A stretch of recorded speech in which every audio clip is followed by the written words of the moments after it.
Good morning, everyone. Happy Thursday. It is now July 6th, just after 8 this morning. Of course, we're live on Facebook every weekday morning. Lisa, Scott, we make it into a podcast after we're done, so if that's what you prefer, just go to inform.com/podcast and look for the Inform Minute. You could also find us on our Inform YouTube channel and, of course, live on air. Yeah. You can get all these headlines every weekday morning from 5 to 7 on First News here on WDAY as well. That's right. We'll have Dylan join us with the weather in just a few minutes, but first let's dive into your headlines this morning. Breaking news locally, we have new details on a house fire that crews now say is being investigated as suspicious. Firefighters tell us that a small fire started at a home on North Broadway in Fargo just after 9 o'clock last night. The people living there were actually able to put that fire out before crews got there, and the fire did not cause any significant damage. But really the interesting thing is one of our reporters was on the scene. They saw an arson dog on that same scene, and then the battalion chief on duty tells us that the fire is suspicious, noting that every spot fire is suspicious. So they're still investigating exactly what caused it. But we'll continue to follow that story as it unfolds. Of course, though, we talked about this morning. We don't always see the arson dog not on always, scene, and then every once in a while we hear about, the other Fargo or Moorhead calling in, neighboring arson dogs. So interesting. We'll continue to track updates for you on that story.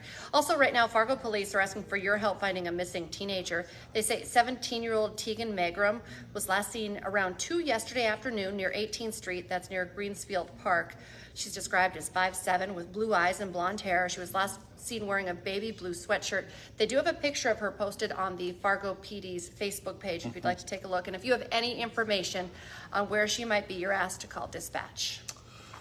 Right now, we are working to learn who else could be facing charges in a random attack on 2 young women at a popular tubing destination. So far, only 24-year-old Haley Denomi has been charged with assault. The Monoman woman is accused of smashing 2 women in the face with a rock and then holding one of them underwater. It happened in the Red Lake River Monday night on an island near Voyager's View in Red Lake Falls. Deputies say one of the women had tried to break up 2 men, one from their group, one from the alleged attackers' group, who were, quote, play wrestling. The Red Lake County Sheriff says more people will likely face charges in that whole incident, and it sounds like one of the women who got hit in the face with a rock is actually going to need facial surgery. Yeah, that's a crazy story. So many people involved, and I do think a lot of more charges will be filed in that situation as well. This is going to affect a lot of people. Starting today, a major construction project for central Minnesota gets underway after being delayed 2 times. We're talking about the Highway 34 resurfacing project. It's going to cause some pretty major delays between DL and Osage, Minnesota. Detour signs, the cones, all the road preps getting underway today. Actual closures won't start until this coming Monday, but just be aware, you're going to be detoured to County Road 47, Highway 87, and County Road 29, so quite a distance. Could be up to a 20-minute delay if you have to take one of those detours, so plan accordingly. Business and residential access will still be allowed, but this project's going to be ongoing for quite some time. Not expected to be complete until mid-October. As Minnesota prepares for recreational marijuana, one city is already temporarily banning the sale of it within its city limits. East Grand Forks voted at its city council meeting last night to halt the sale of cannabis in the city. The city council says it will give them time to iron out local zoning ordinances, such as where and what times cannabis sellers can operate. Council members voted unanimously to adopt the moratorium. In case you were wondering, the statewide law allowing cannabis sales go into effect on August 1st. However, it sounds like it's going to take probably up to a year for things to really kick into gear. Kind of makes sense.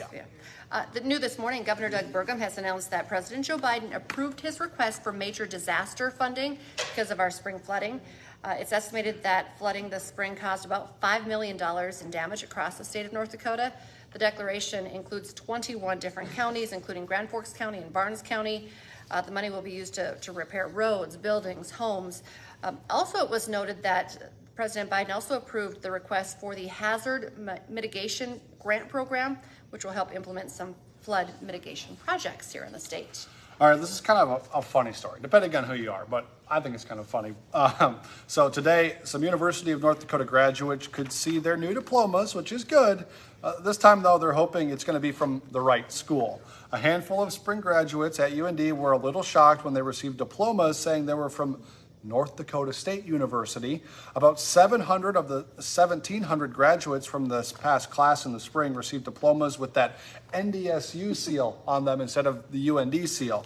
Of course, it was an accident, and UND is blaming the mistake on the third-party vendor who printed them. The university hasn't said how much it will cost to reprint them or who's paying for them exactly, but they are sending out new diplomas to anyone who got the wrong one, so they're fixing it. They hope to have those diplomas out and delivered probably later today or tomorrow. And we want to point out, we'd find it just as funny if NDSU grads got UND on their, versus the UND getting NDSU. Obviously rivalries. Big rivals. Any rival schools that are mixing up the diplomas like that, that's kind of funny. They always say, you better check it to make sure it was signed. Like, you better check it to make sure it's the right school. That's funny. And I thought, you and Lydia were talking this morning too, I was joking about how a lot of times UND hockey, they'll put the bison head on, well, obviously wrong. And I wasn't thinking, South Dakota SDSU, people mistake it with. San Diego State is always called, South Dakota State and vice versa, and they always mess it up on ESPN. I know mistakes happen. They're just kind of funny. Just calm down. You'll get the correct diploma eventually. Still graduating. Yeah, still good. A big national headline today, the U.S. Air Force is now sharing some intense videos that's actually showing Russian fighter jets flying dangerously close to some of our U.S. drones. The encounters have been taking place over several months, but this one was declassified in just hours, and analysts say it shows just how seriously the U.S. is taking the situation. The 3 drones were flying over Syria yesterday. The Air Force says they were on a mission against ISIS targets, but then Russian jets started dropping parachute flares in front of them, and that forced the drones to have to fly off course to avoid them. The Air Force called what Russia did reckless, says it not only endangers the drones, but also the pilots in those jets as well.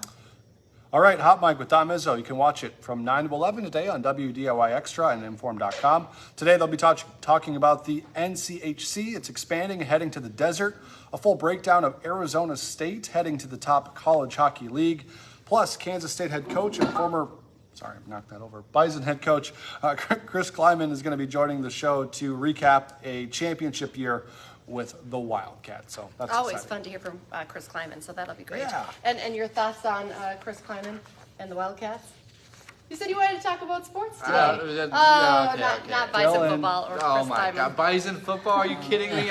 You were even like, I don't want to talk about Chris Kleiman. All right, talk about this. Did you have the right seal on your diploma from UND? I did. Okay, did you double check it? Oh yeah. What would your thoughts be, being a UND grad, if you looked at it and you're like, throw it away. Throw it away.